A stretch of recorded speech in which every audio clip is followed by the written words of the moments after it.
Good morning స్వతంత్ర TV DNA daily news and analysis షోకి స్వాగతం. నేను మీ లావణ్య. ప్రతిరోజు ఉదయం తాజా వార్తలు, కథనాల్ని మీకు అందించే programme DNA daily news and analysis. వార్తల వెనుక ఉన్న అసలు నిజమెంత, మీడియాలో వస్తున్న కథనాల వెనుక దాగున్న లోతైన విశ్లేషణ ఏంటి? కేవలం సమాచారం అందించడం మాత్రమే కాదు, ఆ సమాచారం వెనుక ఉన్న వాస్తవాలను, సమాజంపై దాని ప్రభావాన్ని శాస్త్రీయంగా విశ్లేషించడమే ఈ డిఎన్ఏ షో ముఖ్య ఉద్దేశం. ఈరోజు మీడియా హెడ్లైన్స్లో నిలిచిన ప్రధాన అంశాలు, వాటి వెనుక ఉన్న రాజకీయ, సామాజిక కోణాలను డీకోడ్ చేయడానికి ఈరోజు డిఎన్ఏ షోలో సీనియర్ జర్నలిస్ట్, ఆంధ్రప్రదేశ్ పౌర సమాజం కో కన్వీనర్ సుబ్బారాజు గారు మనతో పాటు ఉన్నారు. ముందుగా ఈరోజు తాజా వార్త విశేషాలు చూద్దాం. సో నమస్తే సార్. నమస్తే అండి.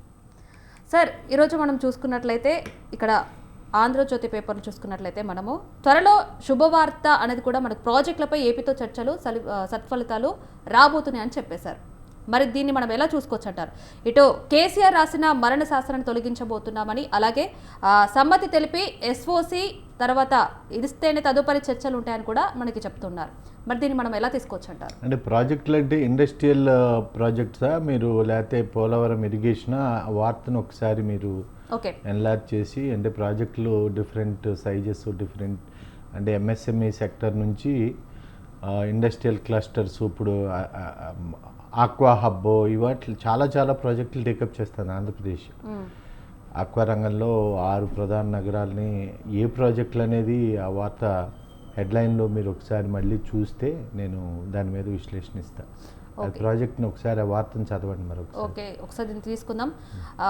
కేసీఆర్ రాసిన మరణ శాసనాన్ని తొలగించబోతున్నాం. పాలమూరు, రంగారెడ్డి డిండి పథకాలకు నికర జలాలకు సమ్మతి తెలిపి ఎస్ఓసి ఇస్తేనే తదుపరి చర్చలు ఉంటాయని కూడా చెప్తున్నారు. మరి న్యాయమైన వాటా నుంచి చుక్క నీటిని కూడా వదులుకోమని, జల వివాదాల పరిష్కారానికి చివరి దాకా ప్రయత్నిస్తామని, అట్లనే పాలమూరు పంపులు కావచ్చు, లిఫ్టులతో కేసీఆర్ ఇంట్లో కనుక వర్షం కురిపించారని అంటున్నారు మరి రేవంత్ రెడ్డి.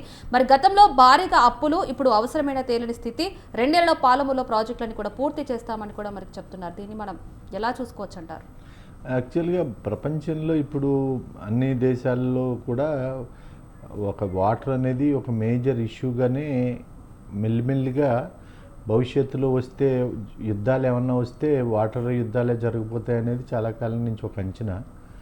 అయితే ఇప్పుడు కేంద్ర ప్రభుత్వం కూడా ఈ రాష్ట్ర ప్రభుత్వాలు కలిసి కొన్ని ఉమ్మడిగా కావేరీ టు గోదావరి అని ఇట్లాంటి నదుల అనుసంధానం కార్యక్రమాలు దేశవ్యాప్తంగా, దేశంలో ఉండే ప్రధానమైన అన్ని నదుల్ని, అంటే గంగా నుంచి ఎక్కడెక్కడ ఏ ప్రాంతాల్లో ఏ నదుల్ని ఎట్లా కలపాలనే దాని మీద నేషనల్ వాటర్ డెవలప్మెంట్ అథారిటీ వాళ్ళు ఆ సంబంధించిన రిపేరియన్ స్టేట్స్ అంటారంటే ఆ వాటర్ ప్రవహించే ప్రాంతాలు, ఆ ప్రాంతాల యొక్క రాష్ట్రాలతో సమన్వయంతో ఒక ప్రయత్నం జరుగుతోంది.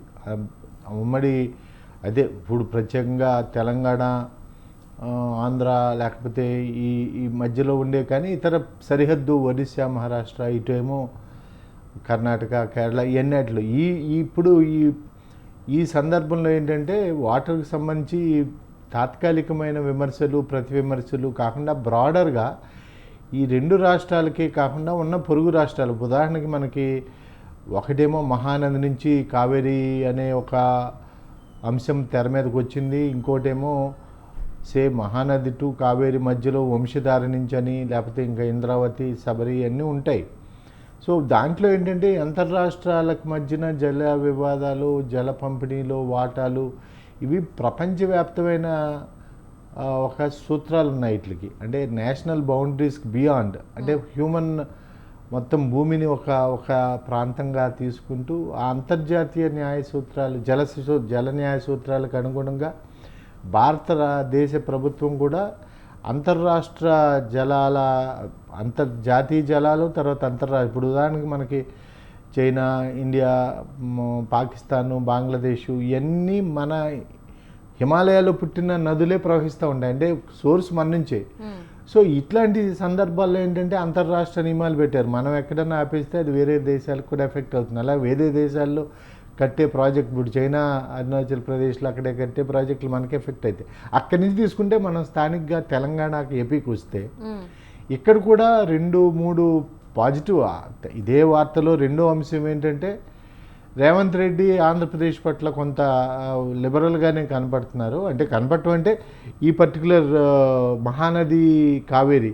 ఇక ఈ కేసీఆర్ మీద విమర్శలు ప్రతి విమర్శలు అనేది రాజకీయంగా ఎప్పుడూ అన్ని సందర్భాల్లో అవి కొనసాగుతూనే ఉంటాయి. ఆ వార్త హెడ్లైన్లో ఉండేది అది కొంతకాలం ఉంటుంది. కానీ కీలకమైనది ఏంటంటే జలాలకు సంబంధించినవి 3 ఉంటాయి. ఒకటి మనోభావాలకు సంబంధించి ఉంటాయి, చాలా సున్నితమైన అంశం. ఒకటి ప్రతి మనిషికి వచ్చే కొలిది నీటి అవసరం పెరుగుతూ ఉంటుంది, నీటి వాటా తగ్గిపోతూ ఉంటుంది, నీటి అవసరం పెరుగుతూ ఉంటుంది.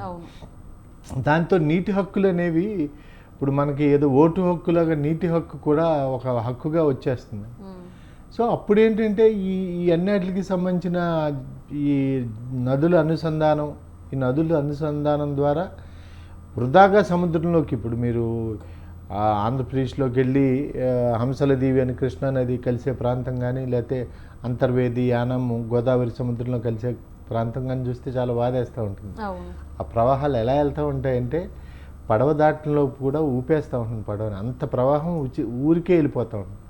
సో ఇక్కడ ఏంటంటే ఈ చిన్న చిన్న విమర్శలు ప్రతి విమర్శలు కాకుండా మనం బ్రాడర్గా ఈ నీటి పారుదల నిపుణులు కానీ, ఇంజనీర్లు కానీ, సివిల్ సొసైటీ కానీ, లేకపోతే మేధావులు కానీ వీళ్ళందరూ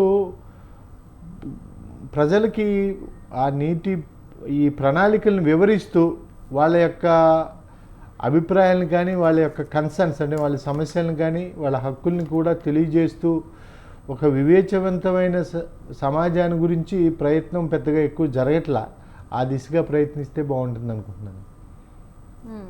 ఓకే, ఇప్పుడు మీరు చెప్పినట్టుగానే చూసుకున్నట్లయితే మనం చూస్తున్నాం అంటే బీఆర్ఎస్ పార్టీని మళ్ళీ మొలకెత్తనీయమని అంటున్నారు.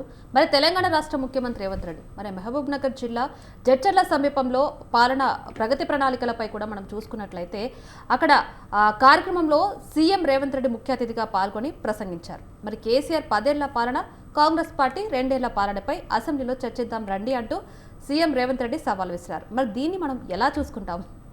భారతదేశంలో ఇట్లాంటి సవాళ్ళు తాత్కాలికంగా కొంత ఆకర్షణీయమైన హెడ్లైన్లు ఆకర్షిస్తాయి. అది మనకి అట్లాంటి ప్రకటనలు కొంత మీడియా కవరేజ్కి బాగుంటాయి. అట్లాగే ఉండటేనే మాత్రమే ఈ జర్నలిస్టులు కూడా హెడ్లైన్ పెట్టుకోవడానికి కొంత ఆసక్తి చూపిస్తారు. ఆ సవాళ్ళు ప్రతి సవాళ్ళు భారతదేశ చరిత్రలో చూస్తే కనుక ఇట్లాగా పూర్తిగా అంతరించిపోయిందనుకున్న పార్టీలు చాలా అతి తక్కువ కాలంలోనే మళ్ళీ బ్రహ్మాండమైన శక్తిగా ఎదిగి ఒకానొక దశలో ఇందిరాగాంధీ ఎమర్జెన్సీ పెట్టిన అనంతరము జయప్రకాష్ నారాయణ గారు అన్ని పక్షాలని ఏకం చేసి జనతా అంటే ఒక దేశవ్యాప్తంగా అంత కాంగ్రెస్లో సీనియర్ లీడర్స్ని అన్ని ఇతర పక్షాలని ఏకం చేసి జనతా పార్టీ అని పెట్టి తుక్కుగా ఓడించేశారండి ఇందిరాగాంధీని. ఓన్లీ ఆంధ్రప్రదేశ్లో మాత్రమే ఆవిడకి పూర్తి స్థానాలు వచ్చినాయి. అంటే 42 41 వచ్చింది, ఒక స్థానం కోల్పోయినట్టు. సో అట్లాంటి దశలో ఇంకా వెంటనే అధికారంలోకి రావడానికి అవకాశం ఉండదు ఇందిరాగాంధీకి అనుకున్న కాలంలో వెంటనే వితిన్ ఫ్యూ ఇయర్స్లో ఆవిడ పునరుజ్జీవం పడి మళ్ళీ బలంగా వచ్చారు. ఈ రాష్ట్రంలో చూసిన గతంలో ఎట్టి పరిస్థితుల్లోని మళ్ళీ కాంగ్రెస్ అధికారంలోకి రాదనుకున్నారు. ఈ రాష్ట్రంలో మనమేం చూసాం. మధ్యలో మళ్ళీ కొంతకాలం తర్వాత ఎన్నికల్లో తెలుగుదేశం చాలా బలహీనపడిపోయింది అనుకున్నారు. తెలుగుదేశం మళ్ళీ వచ్చింది. అక్కడ ఎంజీఆర్ గారు ఉన్నప్పుడు అసలు ఇంక డిఎంకేకి భవిష్యత్తు లేదనుకున్నారు. కరుణానిధి గారు మళ్ళీ వచ్చారు. ఆ తర్వాత జయలలిత గారికి జరిగిన పరిణామాల్లో ఇంక జయలలిత పొలిటికల్ పార్టీ కష్టం అనుకున్నారు. ఆవిడ మళ్ళీ వచ్చారు. సో రాకుండా భూస్థాపితం చేయగలిగేది ప్రజలే తప్పితే పార్టీలు పార్టీ నాయకులు కాదు. ప్రతి నాయకుడికి తన ప్రతిపక్షం తనకి విపక్షం అంతా కూడా భూస్థాపితం అవ్వాలనే కోరుకుంటుంది. అది అవతల వాళ్ళకి కూడా అలాగే ఉంటుంది. సో ఇవన్నీ దీవెనలు లేకపోతే తిట్లు వల్ల ప్రజల యొక్క మనోభావాలు అవన్నీ ఈ పార్టీ సక్రమంగా పరిపాలించి ఇంకోటి కూడా విచిత్రమంగా ఉంటుంది. ఎంత అద్భుతమైన పాలన చరిత్రలో అద్భుతమైన పాలన అనేది లిఖించబడి సువర్ణాక్షరాలతోటి అద్భుతంగా పాలించారని వాళ్ళు నెక్స్ట్ ఎలక్షన్లో ఓడిపోతారు. చరిత్రలో వాళ్ళ పాలనే బాగుంటుంది, ప్రజాక్షేత్రంలో వాళ్ళు ఓడిపోతారు. ఉదాహరణకు పివి నరసింహరావు గారు భారతదేశం తీవ్రమైన ఆర్థిక సంక్షోభంలో ఉండి, మామూలు సంక్షోభం కాదు, కేవలం 15 రోజులకు సరిపడి మాత్రమే విదేశీ మారక ద్రవ్య నిల్వలు ఉండి ఇంకో 15 సంవత్సరాల్లో మనకి ఇంపోర్ట్ చేసుకోవాలంటే మనం అన్నీ విదేశీ మార్కంలోనే కొనాలి. ఆ విదేశీ మార్కం మొత్తం ఖాళీ ఖజానా నిండుకుంటున్న దశలో ఆయన అధికారంలోకి వచ్చాడు. ఆయన ఎన్నికల్లో పోటీ చేయకుండా వచ్చాడు. కాంగ్రెస్ పార్టీ అతను ఈ దేశాన్ని ఒక గాడిలో పెట్టాడు. ఇవాళ మనం అందరూ ఇంత అలా ఉన్నామంటే పివి నరసింహరావు గారు నెక్స్ట్ ఎలక్షన్లో ఓడిపోయాడు. ఇది చాలా చూస్తాం. అందుకని ఈ ప్రజాస్వామ్యంలో ఓటమి గెలుపు అనేది కూడా ఖచ్చితంగా ప్రజలకు అనుకూలమైన సంక్షేమ అభివృద్ధి ఫలాలు అందించిన వాళ్ళు అందరూ గెలుస్తారని చెప్పలేము. అట్లాగని ఒక పార్టీని ప్రస్తుతానికి మనం చూసుకున్నట్లయితే ఇక్కడ భూముల మార్కెట్ విలువ పెంపుతో అని మెయిన్ హెడ్లైన్ అయితే మనకు చూస్తున్నాం. ముందుగా మందకొడిగా రిజిస్ట్రేషన్లో అయితే జరుగుతున్నట్టు చూస్తున్నాం. అయితే దీంట్లో పెంచడానికి ముందు రోజు 73 కోట్ల ఆదాయం పెరుగుతుందని చెప్తున్నారు. మరి పెంపు అమలుకి వచ్చిన రోజు ఆదాయం 45 కోట్ల రూపాయలు. అలాగే ఈ మా భూమి ఎకరా 2 కోట్ల రూపాయలు అలా అయిందో చెప్తారా అని కూడా అడుగుతున్నారు. టోల్ ఫ్రీ నెంబర్కి ఫోన్ చేసి ఆరాధిస్తున్న పలువురు ప్రజలు 8 సబ్ రిజిస్టర్ కార్యాలయాల పరిధిలో వాణిజ్య అపార్ట్మెంట్లలోని గ్రౌండ్ ఫ్లోర్లో 11% తగ్గింపు జరిగిందని మరి విశ్లేషించారు. దీన్ని మనం చూసుకున్నట్లయితే ఇక్కడ భూముల మార్కెట్ విలువల పెంపు నేపథ్యంలో శుక్రవారం రాష్ట్ర వ్యాప్తంగా రిజిస్ట్రేషన్లు మందకొడిగా సాగాయి. మరి విలువలు పెంచడానికి ఒక్కో రోజు ముందు అంటే గురువారం పెద్ద ఎత్తున లావాదేవీలు జరగడంతో రిజిస్ట్రేషన్ శాఖకు 73 కోట్ల రూపాయలు ఆదాయం వచ్చింది. అయితే తెలంగాణలో రెట్టింపైన భూమి విలువలు సామాన్యుడికి రిజిస్ట్రేషన్ మరింత భారం కాబోతుందా, లేకపోతే తెలంగాణ ప్రభుత్వం భూముల మార్కెట్ విలువని భారీగా పెంచింది? మరి పెరిగిన భూమి మార్కెట్ ధరలు జూన్ 5 శుక్రవారం నుంచి రాష్ట్ర వ్యాప్తంగా అమల్లోకి వచ్చాయి. అయితే ప్రస్తుతం భూముల రిజిస్ట్రేషన్ ఛార్జీల శాతం 7.5% ఉంది. మరి అయితే ఇప్పుడు భూముల విలువని భారీగా పెంచడంతో సామాన్యులకు రిజిస్ట్రేషన్ ఛార్జీలు కూడా బాగా పెరుగుతాయి. ఇది రియల్ ఎస్టేట్ వ్యాపారం మీద ఎలాంటి ప్రభావం చూపిస్తుందంటారు? యాక్చువల్గా భారతదేశం చాలామంది చాలా రకాలుగా భారతదేశానికి ఈ రకంగా ఉండటానికి అంటే భారతదేశ యొక్క వెనుకబడటానికో లేకపోతే పేదరికానికో లేకపోతే ఈ విద్య వైద్య లేమికో ఎన్నటికి కారణాలు వేరే వేరే చూస్తారు. కానీ కీలక దాంట్లో మన మేజర్ ప్రభుత్వ ఆదాయాల్లో ఈ పర్టికులర్ రిజిస్ట్రేషన్ శాఖ ద్వారా వచ్చే ఆదాయం కూడా ప్రధానమైన ఆదాయం. ఇక్కడ చాలా ఒక నిష్ఠురమైన నిజం ఏంటంటే ఈ ప్రపంచంలో ఎట్టి గ్యారంటీ అష్యూరెన్సు హామీ ఇవ్వని భూమి పత్రాలు అంటే ఈ రిజిస్టర్డ్ డాక్యుమెంట్స్కి ఎక్కడ కూడా ఏ శాంక్టిటీ లేదు ఉండదు. ఇదేమీ అష్యూర్డ్ మీకు మీ భూమి మీద రిజిస్టర్ చేసుకున్న డాక్యుమెంట్కి ప్రభుత్వం ఏమీ ఇది వీరిదే అని నిర్ధారించి ఇచ్చిన పత్రం కాదు. వీరిద్దరూ కలిసి వచ్చారు, వీళ్ళు ఏదో చేసుకుంటున్నారు, అది మా ఎదురుగా సంతకాలు పెట్టారు వీళ్ళిద్దరూ అనే ఒక సాక్ష్యం తప్పితే దానికి ఇంతంత రిజిస్ట్రేషన్ ఛార్జీలు వసూలు చేస్తారు. అది ఎంత ఆదాయం అంటే ఇంతకీ ప్రభుత్వానికి అయ్యే ఖర్చు ఏంటంటే అధికారుల సమయం, వాళ్ళ ఆఫీసులో ఆ పెన్ను సంతకానికి పట్టే ఇంకో స్టాంప్ ఇంకు పేపర్లు కూడా వీళ్ళే కొనుక్కెళ్తారు పాపం. సో దాన్ని మేము అధికారికంగా భద్రపరుస్తాము ఈ సమాచారాన్ని అని. ఇప్పుడు అంతా డిజిటల్, మీ మొబైల్లోనే చాలా డేటా ఉంటుంది ఆ భద్రపరచడానికి. ఆ భద్రపరచడం వెనకాల కూడా చాలా మతలబులు కొత్త పేర్లు వచ్చేస్తూ ఉంటాయి. మీ పేరు పోతూ ఉంటుంది, మీ భూమి మీకు కాకుండా పోతూ ఉంటుంది. కానీ దానికి మీరు చెప్తున్న 7.2 ఎంతో వసూలు చేస్తున్నారు. ఇప్పుడు భూమి ధరలు పెంచారు, ఒక దెబ్బకి 2 పెట్టెలు. ఎందుకంటే ప్రభుత్వానికి ఆదాయం బాగా వస్తుంది. మన భూమి అమ్ముకునే వాళ్ళకు కూడా ఇక్కడ భారతదేశంలో ఒక చిన్న మళ్ళీ నిష్ఠూరమైన సత్యం ఏంటంటే భూమి విలువ 10,000 లేకపోతే 1,00,000 రూపాయలు ఉన్న భూమి ఇవాళ 30 కోట్లు అయినా కానీ వితిన్ 30 ఇయర్స్లో 1,00,000 రూపాయలు ఉన్న భూమి ఇవాళ 30 క్రోర్స్ అయినా కానీ ఆ రిజిస్ట్రేషన్కి స్టాంప్ డ్యూటీ కట్టడానికి అంటే దాంట్లో ఎంత అవుతుందంటే మ్యాక్సిమం ఒక 20 అంటే 30 కోట్లు అయిన దాంట్లో 3 కోట్ల 5 కోట్లు ఖర్చు అవుతుంది స్టాంప్కి వీటికి. అది కోల్పోవటానికి ఇది ఉచితంగా కొండొచ్చినా కానీ ఓ గుప్పిడి మట్టి కూడా తిరిగి ఇవ్వటానికి ప్రభుత్వానికి మన దేశంలో ఎవడో సిద్ధంగా లేడు. ఒకటి అంతే, దాంట్లో ఇంత స్టాంప్ డ్యూటీలు పెడితే మన మొత్తం రెవెన్యూ అంటే భారతదేశంలో జరుగుతున్న రియల్ ఎస్టేట్లో 50% అబవ్ కంప్లీట్ బ్లాక్ డీల్స్ అంటే ఏంటంటే మీరు ఎంత కమ్ముతున్నారో ప్రభుత్వానికి అంతకు చూపించరు. వీళ్ళిద్దరూ పర్సనల్గా మాట్లాడుకుంటారు. ప్రభుత్వానికి మినిమం స్టాంప్ డ్యూటీ ఎంత కట్టాలో మినిమం ఎంతకంటే ప్రభుత్వం వాల్యూ నిర్ణయిస్తుంది. ఇప్పుడు ఏదో 2 కోట్లు 3 కోట్ల నా భూమి ఎలా చేశారనేది. అందుకంటే అక్కడ 7-8 కోట్లే ఉంటేనే 3 కోట్లు చేస్తారు. యాక్చువల్ భూమి విలువకి ప్రభుత్వం ఇంతవరకు సమానం చేయట్లా. అదొక విచిత్రం. అమెరికాలో ఏ డెవలప్డ్ కంట్రీ అయినా దాదాపుగా అభివృద్ధి చెందిన 30-40 దేశాల్లో భూమి విలువ ఎంతో ప్రభుత్వ మార్కెట్ విలువ కూడా దాదాపుగా 90% అంత ఉంటుంది. అంటే ఇక్కడ మనం 30 కోట్లది ప్రభుత్వ దృష్టిలో 10 కోట్లు ఉంటుంది. బయట మనం అమ్మేది 30 కోట్లు. అయితే అమెరికాలో అట్లా ఉండదు. 25 కోట్ల నుంచి 28 కోట్లు ఉంటుంది. గ్యాప్ చాలా తక్కువ. కానీ వాళ్ళ రిజిస్ట్రేషన్ కాస్ట్లో తక్కువ. అక్కడ ఎష్యూర్డ్ డాక్యుమెంట్ ఇస్తాడు. అంటే ఏంటి ఎష్యూర్డ్ డాక్యుమెంట్ అంటే మీరు ఈ డాక్యుమెంట్ మళ్ళీ తీసుకెళ్ళి, ఇప్పుడు మీ రిజిస్టర్ డాక్యుమెంట్ ఉంటాయి కదా, అది ఎవరి దగ్గర అయితే ఆ రిజిస్టర్ ఆఫీస్ దగ్గరికి వెళ్ళి నా డాక్యుమెంట్ ఇచ్చేసి నాకు డబ్బులు కావాలంటే వితిన్ 2-3 డేస్లో మీకు ప్రభుత్వమే తరిగి మీ భూమికి సరిపడిన డబ్బు అమౌంట్ మీ అకౌంట్లోకి ట్రాన్స్ఫర్ అవుద్ది. సో అట్లాంటి వ్యవస్థ లేకుండా, ఇవేమీ లేకుండా ఇంతంత ఎక్కువ రిజిస్ట్రేషన్ స్టాంప్ డ్యూటీలు వసూలు చేయటం తప్పు.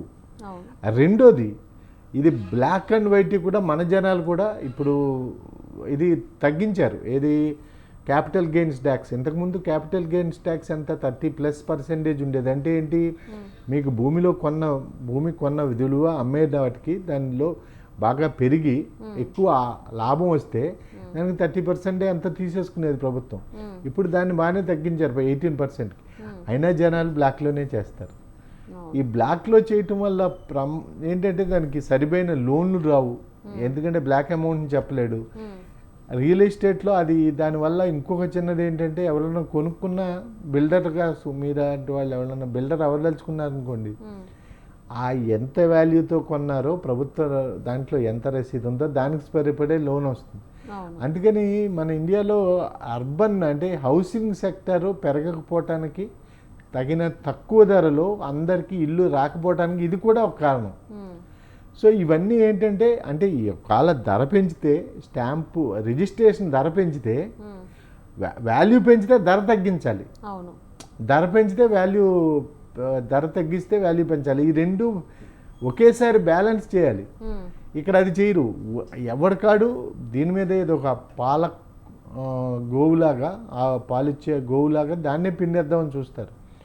సో ఇదేంటంటే ఇక్కడ ఈ 2 విషయాలు బ్యాలెన్స్ చేసుకోవటం అవసరం ఉంది. ఒకవేళ వాల్యూ పెంచినప్పుడల్లా కానీ అది తగ్గించడం ఆదాయం వస్తుందండి. సో దీనికి ప్రజలు అందరిలో చైతన్యం వచ్చి మీడియాలో కూడా ఇట్లాంటి చర్చల ద్వారా దాన్ని ముందుకు తీసుకెళ్లాల్సి ఉంటుంది.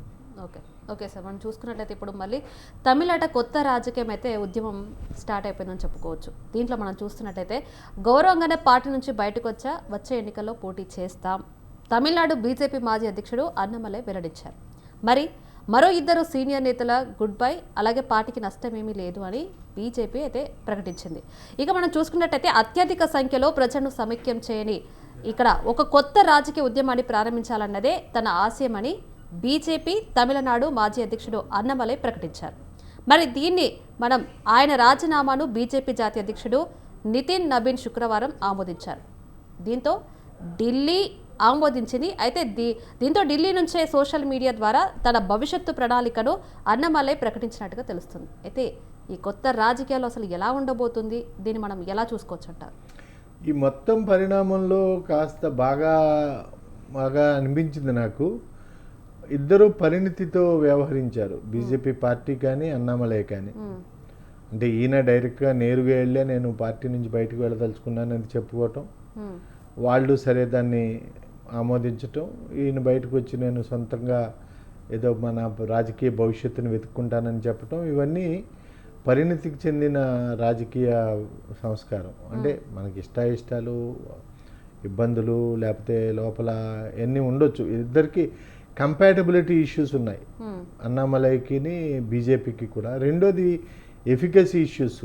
ఎఫికసీ అంటే ఈ అన్నామలై ఏమనుకుంటా అంటే బీజేపీ తన ఊహించుకున్నంత రాలేదని, అన్నామలై వాళ్ళు ఊహించుకున్నంత తీసుకురాలేదని, ఇవన్నీ ఒకరి మీద ఒకరికి ఆరోపణలు ప్రత్యారోపణలు, ఎక్స్పెక్టేషన్స్ గ్యాప్స్ ఉంటాయి. నేను మీ నుంచో లేకపోతే ఎవరి నుంచి ఒకరి నుంచి ఒకటి ఎక్స్పెక్ట్ చేస్తాను, వాళ్ళు డెలివరీ చేయలేరు. ఆ డెలివరీ చేయలేనప్పుడు ఏంటంటే కొంత అసంతృప్తి అది ఉంటుంది. అసంతృప్తి రెండు వైపుల నుంచి ఉన్నది. రెండోది ఏంటంటే సరే అన్నామలై భవిష్యత్తు ఎట్లా ఉండబోతుంది, ఒకేసారి విజయ్ అన్నామలై దాదాపుగా ఏజ్ రీత్యా చూసినా, లేకపోతేనేమో విజయ్ వెంటనే ఒకవేళ ఆ వాక్యూమ్ ఉందా, పొలిటికల్ వాక్యూమ్ ఆల్రెడీ అక్కడ డిఎంకే ఏఐడిఎంకే స్ట్రాంగ్గా ఉన్నాయి. ఎంతో మేరకు ఇప్పుడు విజయ్ వచ్చారు, మూడు అవుతున్నాయి, అక్కడ పొలిటికల్ వాక్యూమ్ ఉందా? అసలు ద్రవిడ రాజకీయాల్లో ఈ మత ఛాందసవాద దానికి అవకాశం ఉన్నదా? ఆ అవకాశం ఎంత మేరకు ఉన్నది అంటే ఈ దేశం అంతా కొందరికి ఏమవుతుందంటే లేట్ కమర్స్ అంటారు, లేకపోతే ఫేజ్ డిలే అంటారు. అంటే ఫేజ్ డిలే అంటే ఏంటి, ఒక ఫ్యాషన్ ట్రెండ్ కానీ లేకపోతే ఒక ఫ్యాషన్ మోడల్ కానీ ఒక ఇవి టెక్స్టైల్ గార్మెంట్స్ వీటిల్లో కొందరు చాలా బలంగా నేను నా పద్ధతిలోనే ఉంటాను అని మోడర్న్ ట్రెండ్స్ని కాకుండా ఉంటారు. కానీ వాళ్ళకి ఒక దశ తర్వాత ఏదైతే ఫేడ్ అయిపోతూ ఉంటుందో ఆ టైంలో వీళ్ళు ఆ ఫ్యాషన్కి వెళ్తూ ఉంటారు. అంటే ఒక -1 దశ ఉంటుందన్నమాట వాళ్ళకి. ఇవాళ లేటెస్ట్ జన్జీ ఉంది, లేదో మా కాలంలో ఏంటంటే మాకు తెలిసిన చాలామంది అందరూ నేరో ప్యాంట్లు వేసేవాడు, అప్పుడు బెల్ బాటం వేసి నేను బెల్ బాటం తప్పితే అలాగే ఉంటానండి. లేకపోతే వాడు బెల్ బాటం ఎప్పుడు వేసేవాడు అంటే మొత్తం ప్రపంచం అంతా బెల్ బాటం తర్వాత ప్యారలల్స్ వచ్చేసి బ్యాగీస్ వచ్చిన తర్వాత బెల్ బాటంలోకి వచ్చాడు. అట్లాగే అన్నామలై బీజేపీకి తన సొంత రాజకీయ అరంగేట్రం చాలా ఆలస్యంగా చేస్తున్నట్టుగా, తను ఆ సమయాన్ని కోల్పోయినట్టుగా. సో ఈ టైంలో ఏంటంటే తనకి ప్రధానమైన ప్రత్యర్థిగా ఆల్రెడీ విజయ్ బలంగానే కొంతకాలం ఉంటుంది ఆ పవనాలు, ఆ విజయ్ పవనాలు. సో ఇది సందర్భము, సమయము, ముహూర్తము అంత తగింది కాదనేది నా అంచనా. ఇప్పుడు ఈ టైం ఈజ్ నాట్, ఒక్కోసారి ఏంటంటే తొందరపడి ఒక కోయిల ముందే కుయటం మంచిది కాదు. బస్సు మిస్ అయిన తర్వాత బస్ స్టాండ్కి పరిగెట్టుకెళ్ళి అలా చూస్తూ నెక్స్ట్ బస్సు అనేది ఎప్పుడు వస్తుందో, ఆ బస్సు 5 సంవత్సరాల దాకా రాదు, రాని దాని బస్సు గురించి పాపమీన వెయిట్ చేయటం. ఆయనకు కూడా వేరే మార్గం లేదు. ఎందుకంటే బీజేపీలో మొన్న టికెట్ల పంపిణీలో కానీ లేకపోతే అభ్యర్థుల ఎంపికలో కూడా వాళ్ళు ఖచ్చితంగా ఒకటి అంటే తన యొక్క వర్గానికి కానీ తనకు కానీ గౌరవప్రదమైనటువంటి ఏమీ ఇవ్వాల. అభ్యర్థుల ఎంపికలో లేకపోతే తనకు కావాల్సిన టికెట్ల తన టికెట్ వ్యవహారంలో మొదటి లిస్టులో ప్రకటించకపోవటం ఇవన్నీ తనను ఒక విధంగా ఆవేదనకి, అగౌరవానికి అట్లకి గురి చేసినాయి. సో అతనికి తప్పదు. అట్లాగే బీజేపీకి ఏమో వదిలించుకోవాలంటే రకరకాల మార్గాల్లో వదిలించుకుంటుంది. ఓకే సార్, నెక్స్ట్ మనం అలాగే మీరు చెప్పినట్లుగానే మనం చూసుకున్నట్లయితే ఇప్పుడు డీకేకి ఆదిలోనే హింస పాడు అనేది మనకి మెయిన్ హెడ్లైన్ ఇచ్చారు. శాఖల కేటాయింపులపై మంత్రుల్లో అసంతృప్తి నెలకొందని మనకి స్పష్టంగా చెప్తున్నారు. అయితే జలవనరుల శాఖ మంత్రి పదవికి రామలింగారెడ్డి రాజీనామా చేశారు. మరి పౌర సరఫరాల శాఖపై మునియప్ప అలాగే కర్ణాటకలో నాయకత్వ మార్పిడి ప్రశాంతంగా ముగిసిందని, కానీ సీఎం డీకే శివకుమార్ మంత్రులకు శాఖలు కేటాయించిన గంటలోనే ముసలం మొదలైంది. తనతో పాటు ప్రమాణ స్వీకారం చేసిన 13 మందికి గురువారం రాత్రి ఆయన శాఖలను కేటాయించారు. దీన్ని ఇలాగే చూసుకున్నట్టయితే మరి కర్ణాటకలో డీకే శివకుమార్ ముఖ్యమంత్రిగా ప్రమాణ స్వీకారం చేసిన రెండో రోజే ఆయనకు తలనొప్పులు మొదలయ్యాయి. డీకే శివకుమార్ మంత్రి పదవులు కేటాయించగా మంత్రి రామలింగారెడ్డి రాజీనామా చేశారు. మరి కాంగ్రెస్ అధ్యక్షుడు మల్లికార్జున ఖార్గే వర్గం, మాజీ సీఎం సిద్ధరామయ్య వర్గం, ప్రస్తుత సీఎం డీకే శివకుమార్ వర్గం, ఇలా 3 వర్గాల మధ్య రాజకీయ కుమ్ములాటలు రాజుకున్నాయి. దీన్ని మనం ఎలా చూసుకోవచ్చు? ఒకటేంటంటే అంటే శివకుమార్ కొంత విజ్ఞతతోటే, అంటే ఎట్లాంటిదంటే మొత్తం మనం కర్ణాటకని అందరూ ఒకలా చూస్తారు, కానీ చూడాల్సిన దృక్కోణం డీకే శివకుమార్ దృక్కోణం కరెక్ట్ దృక్కోణం అని నేను అనుకుంటాను. ఎందుకంటే కర్ణాటక అంతా ఒక ఎత్తు, బెంగళూరు ఒక్కటే ఒక ఎత్తు.